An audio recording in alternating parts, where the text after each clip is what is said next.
वो दौर जहां एक और रिलीज हुई जेपी दत्ता की फिल्म बॉर्डर और वहीं दूसरी ओर राजधानी दिल्ली में आग में झुलसते हुए करीबन 200 से ज्यादा लोग जो जान बचाने की गुहार लगा रहे थे। नमस्कार, आप देख रहे हैं ग्लोबल न्यूज और आज के शो में आपका स्वागत है। मैं आपकी एंकर राधिका विज आपका स्वागत करती हूँ।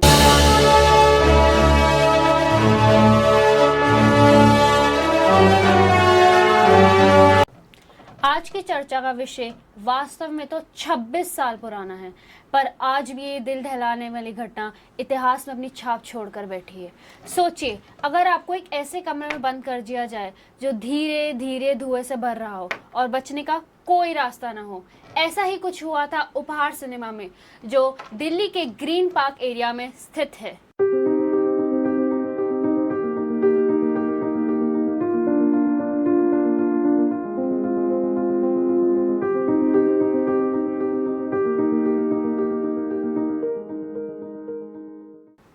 ये सिनेमाघर जो माना जाता है साउथ दिल्ली के पुराने स्थित सारे सिनेमाघरों में से एक है।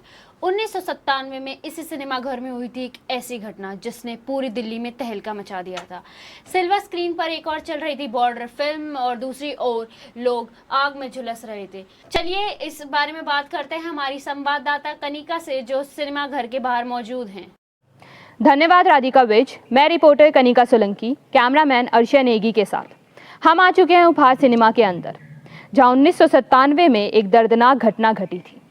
जून का वो दिन चला तो गया, पर उस शाम की यादें आज भी इस सिनेमा घर में दिखाई पड़ती हैं। इस सिनेमा घर की दीवारें चीख चीख कर उस खौफनाक घटना की कहानी बयां करती है। जैसा कि आप देख सकते हैं, यह सिनेमा घर ज्यों का त्यों मलबे में दबा पड़ा है। इसके बिल्कुल सामने स्क्रीन हो रही थी बॉर्डर फिल्म और इसके बिल्कुल सामने बैठे थे 302 लोग बालकनी एरिया में। ये 2 एग्जिट गेट माने जाते हैं और ये 4 एग्जॉस्ट फैन।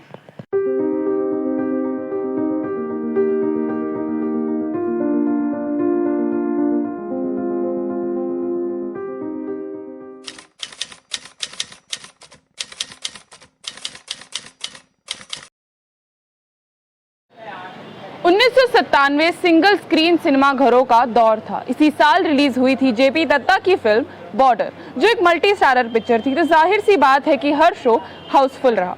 इस फिल्म ने भारतीय नागरिकों के दिलों में देशभक्ति की भावना जगा कर रख दी थी। शुक्रवार 13 जून 1997 को फिल्म की पहली स्क्रीनिंग हुई, जिसे देखने अनगिनत लोग आए। जहां एक और लोग फिल्म के मजे उठा रहे थे, वहां नीचे बेसमेंट के ट्रांसफार्मर में आग लग गई। ये आग सिल्वर स्क्रीन को चीरते हुए थिएटर में घुस गई। सिनेमा हॉल में आग लगते ही भगदड़ मच गई। लोग बेसमेंट के दरवाजे और बालकनी की एग्जिट्स की तरफ भागने लगे, पर बिना टिकट एंट्री ना हो पाए, इसलिए सिनेमा घर के लोगों ने ये एग्जिट्स बाहर से पहले ही बंद कर दिए थे। घबराहट में लोग खिड़कियों से कूदने लगे। धीरे धीरे आग का दायरा बढ़ने लगा और अब भी कई लोग अंदर ही फंसे थे।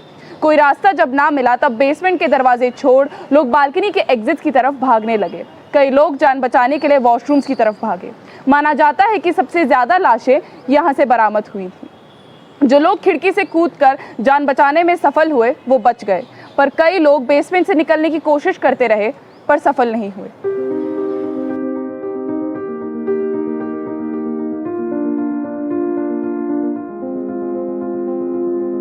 फिल्म का first day first show in लोगों की जिंदगी का आखिरी दिन साबित हुआ। इस अग्निकांड में 59 लोगों ने जान खोई और 100 से ज्यादा घायल हुए। मरने वाले 59 में से 23 बच्चे थे, जिनमें सबसे छोटी बच्ची महज 1 महीने की थी। इस दुर्घटना ने दिल्ली ही नहीं बल्कि पूरे देश को हिलाकर रख दिया।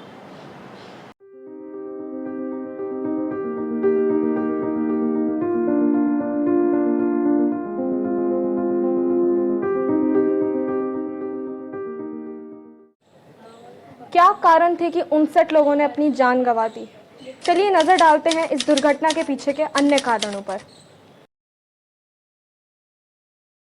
असल में उपहार सिनेमा के बेसमेंट में तब 2 ट्रांसफार्मर्स लगे हुए थे। 13 जून 1997 की सुबह करीबन 6:45 पर इन्हीं ट्रांसफार्मर्स में आग लग गई थी। तुरंत दिल्ली विद्युत बोर्ड डीवीबी को कॉल किया गया। डीवीबी की देखरेख में इन्हीं ट्रांसफार्मर्स की मेंटेनेंस शुरू कर दी गई थी। तारों को जोड़ने के लिए तब क्रिम्पिंग मशीन की ज़रूरत होती थी, लेकिन जब देश जुगाड़ों से चल सकता है तो ट्रांसफार्मर्स क्या बड़ी चीज़ थी। तभी उपलब्ध कुछ भी उपकरणों से इन ट्रांसफार्मर्स की मेंटेनेंस कर दी गई थी। इसी लापरवाही की वजह से ट्रांसफार्मर्स के टेम्परेचर बढ़ने के कारण इनमें आग लग गई। देखते ही देखते ये आग बगल के बेसमेंट में खड़ी 28 गाड़ियों तक फैल गई थी। नियम के अनुसार ट्रांसफार्मर्स के पीछे की दीवार को छोटा रखा जाता है, पर उपहार सिनेमा में इस बात पर कोई गौर नहीं दिया गया। ट्रांसफार्मर्स के पीछे की दीवार ऊंची ही बनाई गई। हवा और दीवार के ऊंचे होने के कारण आग का धुआं नीचे जाने के बजाय ऊपर हॉल की तरफ बढ़ने लगा। सीढ़ियों और एसी वेंट से होते हुए धुआं हॉल तक पहुंच गया। ये देखते ही फर्स्ट फ्लोर पर बैठे करीबन 700 लोग जैसे तैसे अपनी जान बचाकर बाहर भाग गए, पर ऊपर बालकनी में बैठे 302 लोगों का बाहर निकलना मुश्किल साबित हो रहा था।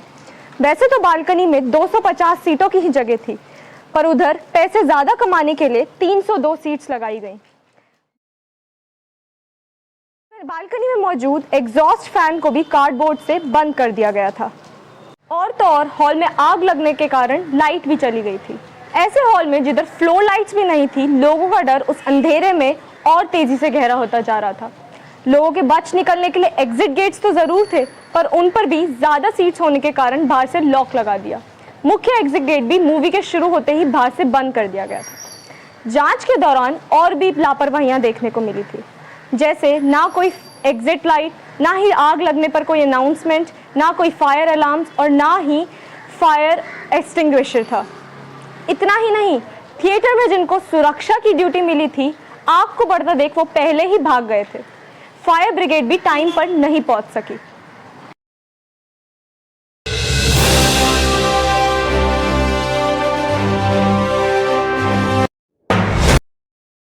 उधर बैठे लोगों को धुएं के अलावा आग लगने की कोई भी जानकारी नहीं थी।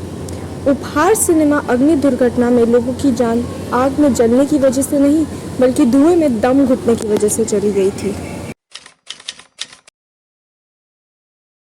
13 जून 1997 दिल्ली के ग्रीन पार्क में स्थित उपहार सिनेमा में आग लगने के कारण 59 लोगों की दम घुटने से मौत हो गई।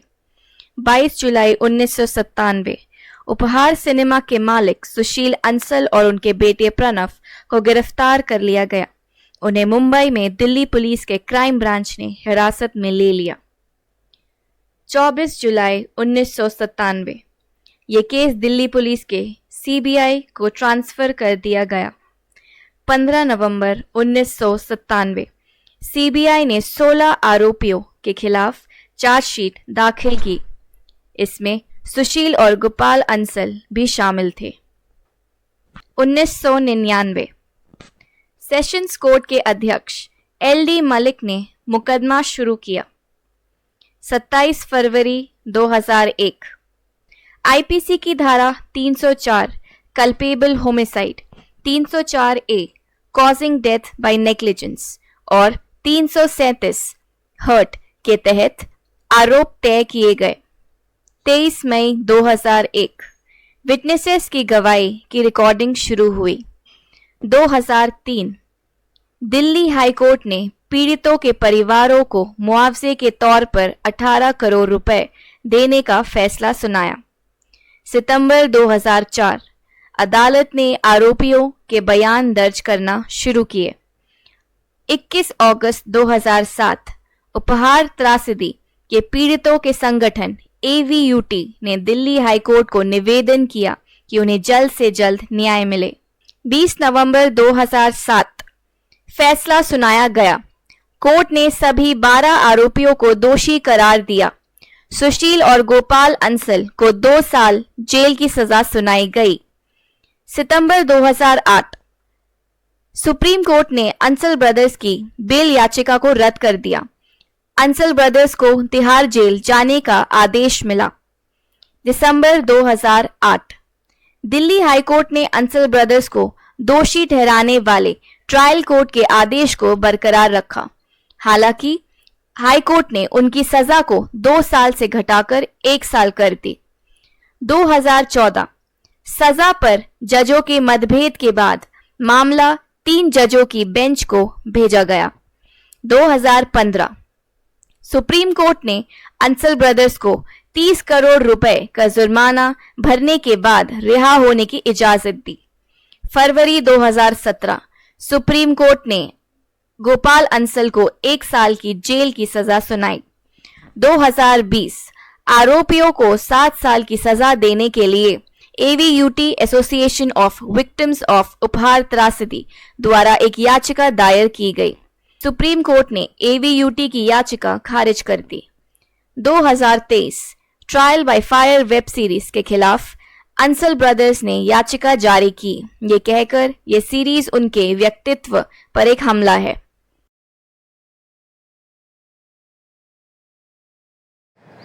क्यों आज भी 26 साल बाद ये दुर्घटना चर्चे में है? क्यों इतने सालों बाद भी इसने लोगों के दिमागों को घेर रखा है? उपहार सिनेमा फायर ट्रेजेडी को लोगों तक पहुंचाने में सबसे बड़ा हाथ इस साल जनवरी महीने में रणदीप झा के निर्देश में आई ट्रायल बाय फायर सीरीज का है। ट्रायल बाय फायर सीरीज हमें नीलम और शेखर कृष्णमूर्ति की कहानी बताती है, जिन्होंने अपने दोनों बच्चे उन्नति और उज्जवल को उन आग की लपटों में खो दिया। ट्रायल बाय फायर सीरीज उन पीड़ितों की कहानी है जो इसके शिकार हुए। सिनेमा घर के कार्यकर्ताओं की भारी गलतियों के कारण 59 मासूम लोगों को अपनी जान गंवानी पड़ी और इसी लापरवाही की वजह से आज उनके परिवार इस दुख को अपने जहन से बाहर नहीं निकाल पा रहे हैं। ये सीरीज हमें बताती है कैसे एक परिवार दिल्ली के सबसे बड़े बिल्डर्स में से एक अंसल ब्रदर्स के खिलाफ न्याय की आस में लड़ रहा है। सभी परिवारों को विश्वास था कि सरकार उनके साथ गलत नहीं होने देगी और बस इसी भरोसे के साथ उन माँ बाप ने अपनी जिंदगी के हर एक दिन इस केस को दे दिए और उन्हें न्याय मिलते मिलते 26 साल यूं ही बीत गए। इसी संबंध में AVUT association of victims of उपहार फायर ट्रेजेडी ने Ansal theatres and club hotels limited के विरुद्ध सिविल कॉम्पनसेशन केस जारी किया, जिसमें दिल्ली सरकार ने उन्हें निर्दोषी करार दिया। ये कहानी विक्टिम्स के परिवारों की लड़ाई को सिस्टम के खिलाफ बताती है, जो खुद को इस दुर्घटना के जिम्मेदार नहीं समझते हैं और ना ही खुद को दोषी मानते हैं।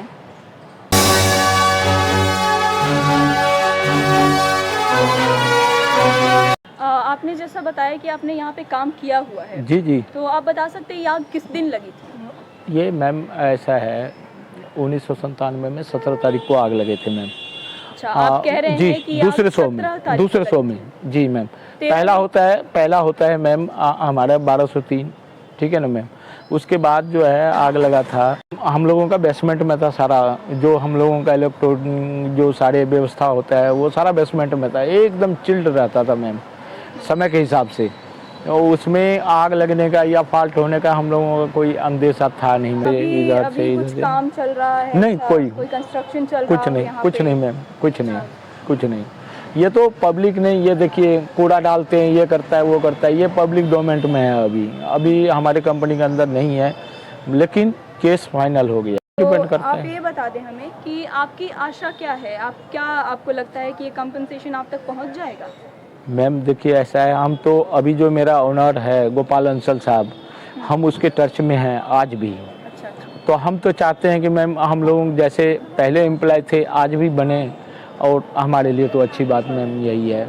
ये बिल्डिंग तो मैम टूट के ही बन सकता है, कोई ऐसा इसमें बचा नहीं है। देखिए ना, आपके सामने सीलन आ रहा है, बरसात हो रही है, बहुत बड़ी बात है। देखिए मैम यहाँ की पुलिस वाले हैं, वो भी मदद करते हैं कि आके कोई मतलब इसमें। तो उम्मीद है इसको लेकर के कि आगे कोई कंस्ट्रक्शन होगा? हाँ 100% मैम, उसमें कोई संदेह नहीं है। प्राइवेट ऐसा नहीं है मैम कि गवर्नमेंट की प्रॉपर्टी है, प्राइवेट प्रॉपर्टी है मैम।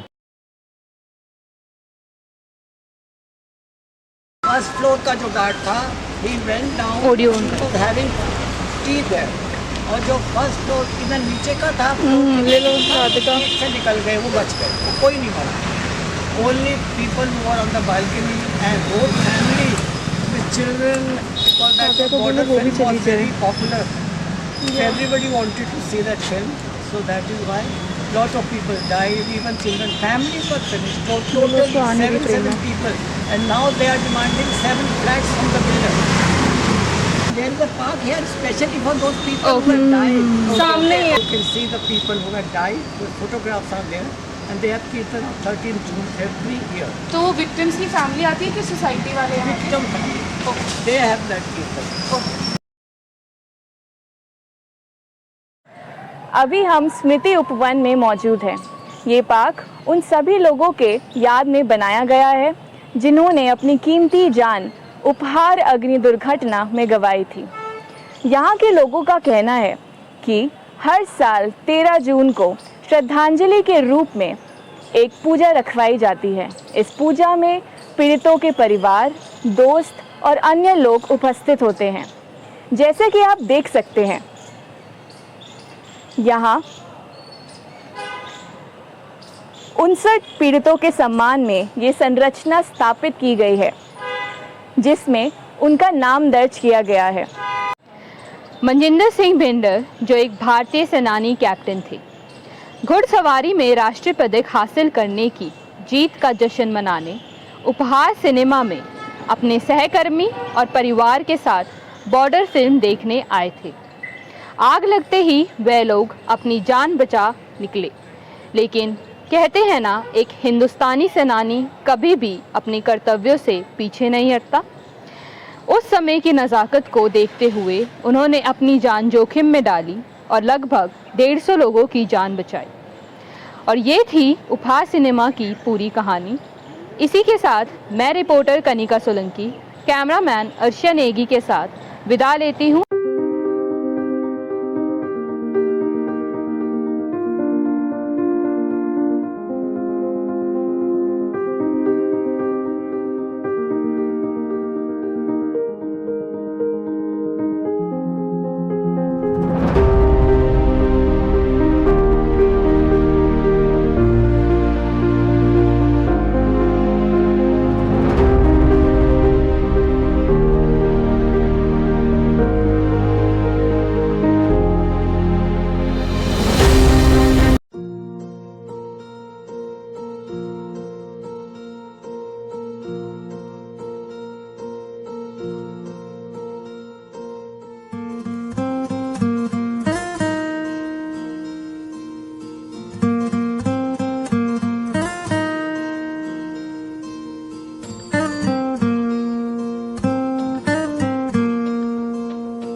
ऐसे ही अग्निकांड दिल्ली के मुखर्जी नगर के इलाके में भी हुआ है, जहां एक बिल्डिंग में आग लगने के कारण कई स्टूडेंट्स घायल हुए हैं।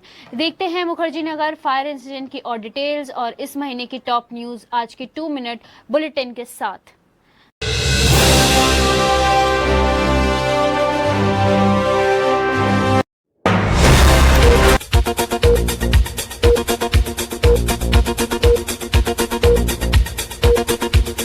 मुखर्जी नगर में स्थित ज्ञान बिल्डिंग में 15 जून 2023 को आग लगने से छात्रों की जान खतरे में पड़ी। हादसे के समय पूरी इमारत में 600 से ज्यादा छात्र थे मौजूद, 70 घायल, 60 अस्पताल में भर्ती।